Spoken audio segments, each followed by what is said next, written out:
Pessoal, vídeo aula 4, parte 3.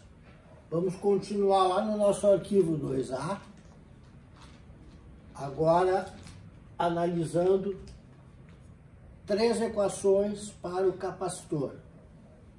Vamos repetir o processo, mesmo do indutor. A primeira equação que a gente vai buscar obter aqui é uma equação onde convivam na mesma equação tensão e corrente, ok? No caso do capacitor, a gente vai partir de 2 equações conhecidas. A primeira delas, a equação de definição da capacitância. A capacitância, por definição, e aí aqui novamente, mereceria acima do sinal da igualdade aquele caractere delta maiúsculo do alfabeto grego, porque é uma igualdade por definição. Tá? Então, a capacitância, por definição, é a relação entre a carga elétrica armazenada no capacitor em Coulomb e a tensão nos terminais do capacitor. Ok? Então, Coulomb por volt vai dar a unidade Faraday, que a gente viu, é uma unidade muito grande, né? As capacitâncias, uma capacitância de 1 Faraday é gigantesca, tá certo? Então, a primeira equação é a equação de definição da capacitância. A segunda equação também é uma equação de definição que nós já conhecemos. Ela mereceria aqui também, acima do sinal da igualdade, um caractere delta maiúsculo do alfabeto grego para indicar igualdade por definição. Tá? A intensidade da corrente elétrica é a taxa de variação da carga elétrica na unidade de tempo. Ok? A variação da carga elétrica em coulombs, variação do tempo em segundo, vai resultar ampere. Então vejam, na equação da capacitância só aparece a grandeza tensão. Na equação da definição da corrente, aparece a corrente, não aparece a tensão. O nosso objetivo é a gente ter para o capacitor uma equação onde convivam as 2 grandezas, tensão e corrente. Para isso, a gente vai se utilizar dessas 2 equações e pelo aquele terceiro processo de derivação que nós vimos, né, nós vamos obter uma equação, uma fórmula para o capacitor onde constem, convivendo na mesma equação, as 2 grandezas, tensão e corrente. Para isso, o que nós fizemos? Nós vamos buscar aqui, na primeira equação, nós vamos buscar equacionar a carga elétrica armazenada. Vamos isolar aqui o ΔQ. A variação da tensão ΔV está dividindo nesse lado da igualdade. Vai passar para o outro lado multiplicando. E vai resultar que ΔQ é igual ao produto de C vezes ΔV. Tá certo? Agora a gente vai pegar esse ΔQ aqui, obtido isolando na primeira equação, e vamos substituir aqui na segunda equação. O ΔQ vamos substituir por C vezes ΔV. Vai resultar então que a corrente é capacitância vezes taxa de variação da tensão na unidade de tempo. Ok? Então agora sim, corrente e tensão numa mesma equação relacionada ao capacitor. Aqui está a grandeza da capacitância. Tá certo? Agora vamos fazer uma análise nessa equação quantitativa para verificar se aqueles ensinamentos que nós obtivemos quando estudamos resposta do capacitor em corrente contínua, se eles se confirmam nessa equação. Tá? Então vejamos. Se nós desejarmos uma taxa de variação instantânea da tensão, ou seja, se nós desejarmos que instantaneamente o capacitor se carregue, isso significa levar essa taxa de variação de tensão na unidade de tempo a um valor tendendo ao infinito. Ora, se a gente fizer essa taxa de variação infinita, capacitância vezes infinito vai dar uma corrente infinita, ok? Isso significa o quê? Para que o capacitor se carregue instantaneamente, para surgir instantaneamente uma tensão no capacitor, seria necessário fazer circular nesse capacitor uma corrente infinita, o que tecnicamente é inviável. Em outras palavras, então, tá? A exemplo do que a gente já havia estudado, a gente pode afirmar que o capacitor se opõe às variações bruscas de tensão. O capacitor, ele não se carrega instantaneamente. Para carregar ele instantaneamente, nós teríamos que imprimir nesse capacitor uma corrente infinita. Ok? Muito bem. Segunda equação que a gente vai buscar é a dedução da equação da propriedade de oposição à passagem da corrente elétrica do nosso elemento capacitor, ok? Que é a nossa reatância capacitiva XC. Ela que é a propriedade de oposição à passagem da corrente elétrica do capacitor. Da mesma forma que nós fizemos com o indutor, a gente vai deduzir a reatância capacitiva XC a partir da aplicação da lei de Ohm, dividindo a tensão nos terminais do capacitor pela corrente circulante no capacitor. A corrente circulante no capacitor aqui, ó, ela ficou estabelecida nessa primeira equação que nós acabamos de deduzir. O produto capacitância, taxa de variação da tensão na unidade de tempo. Então, ó, substituindo aqui no denominador da lei de Ohm a corrente pelo produto da capacitância vezes a taxa de variação da tensão na unidade de tempo, o que nós vamos obter? Tensão no numerador, tensão no denominador, vai simplificar, dá 1. Vai restar o quê? O 1 no numerador e no denominador o produto da capacitância vezes o inverso do tempo. Ok? Esse é o resultado. Nós já vimos que o inverso de um tempo igual a um período cicloelétrico, o T maiúsculo, tá? Resulta na nossa frequência normal em Hertz.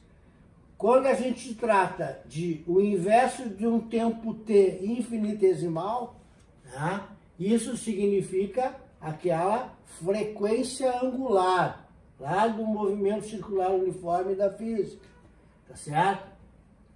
A letra ômega minúscula do alfabeto grego, aquele W gordinho, ok?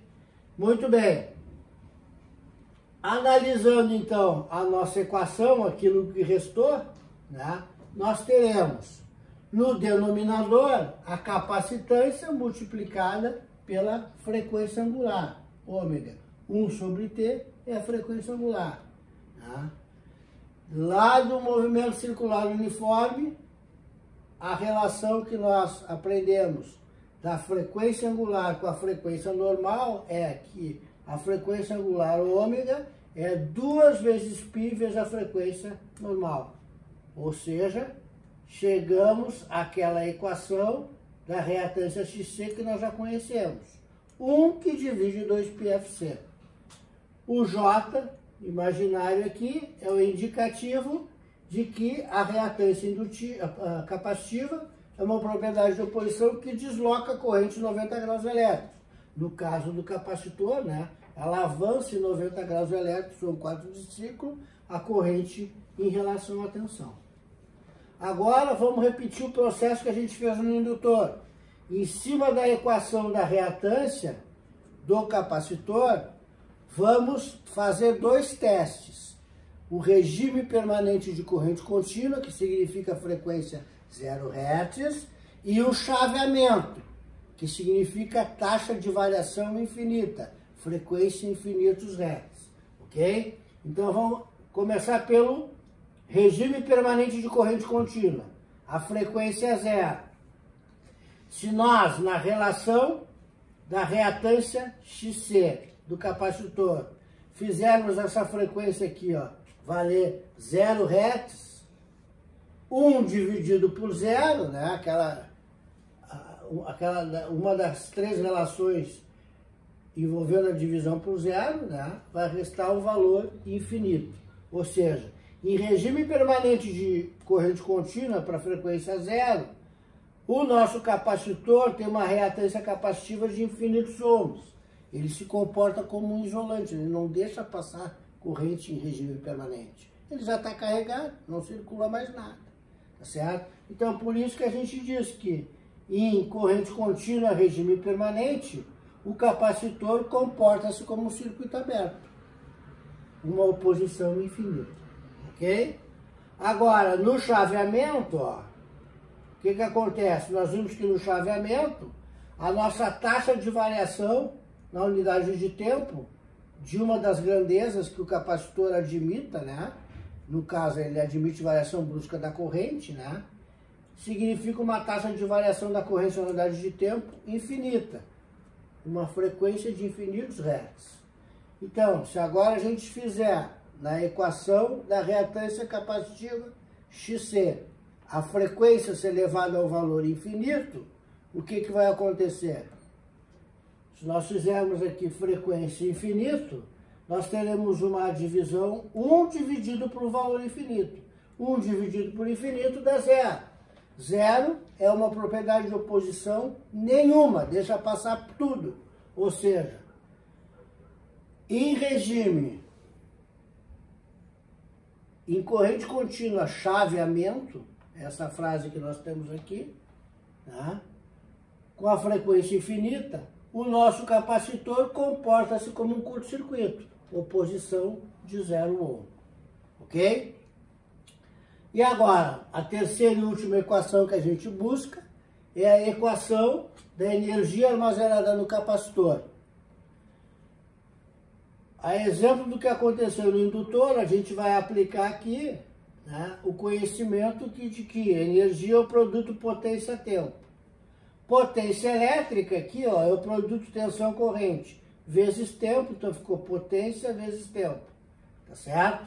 Ora, a corrente elétrica no capacitor é a primeira das três equações que nós deduzimos.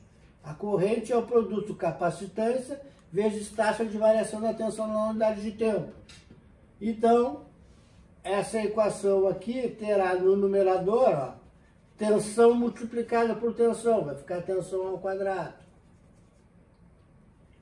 O tempo no numerador e tempo no denominador vai simplificar, vai ficar 1. Vai restar que a energia armazenada no capacitor em um ciclo, ou período elétrico, é o produto da capacitância vezes o quadrado da tensão. Muito parecido com o do indutor, que é a indutância vezes o quadrado da corrente.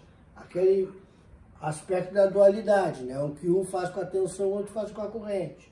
Tá certo? Muito bem.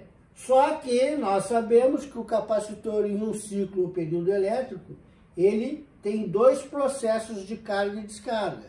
Ele se carrega com uma polaridade e depois descarrega e torna a se carregar com a polaridade inversa. Isso significa que se a energia armazenada no capacitor em um período ou ciclo elétrico é C vezes o quadrado da tensão, a capacidade que ele tem de se carregar é a metade disso, porque em um ciclo ele carrega 2 vezes. Então a gente vai dividir esse valor por 2. E a energia armazenada no capacitor fica 1/2 da capacitância multiplicado pelo quadrado da tensão, energia medida em joules. Então, vejam que aqui sempre replica aquele fenômeno da dualidade. A energia do indutor é 1/2 da indutância quadrado da corrente. Tudo é muito parecido, só que invertendo as grandezas. O próprio comportamento aqui, em corrente contínua, regime permanente, o capacitor se comporta como um curto-circuito. No chaveamento, né, no chaveamento ele comporta como um curto-circuito. Em regime permanente de corrente contínua, ele comporta como um circuito aberto. O indutor é o inverso. O indutor, no chaveamento, no período transitório, enquanto o capacitor se comporta como um curto-circuito, o indutor como um circuito aberto. E, em regime permanente de corrente contínua, enquanto o capacitor se comporta como um circuito aberto, o indutor comporta-se como um curto-circuito. É sempre o fenômeno inverso. a esse fenômeno que a gente, né, já viu, denominamos o fenômeno da dualidade dos elementos reativos. Ok?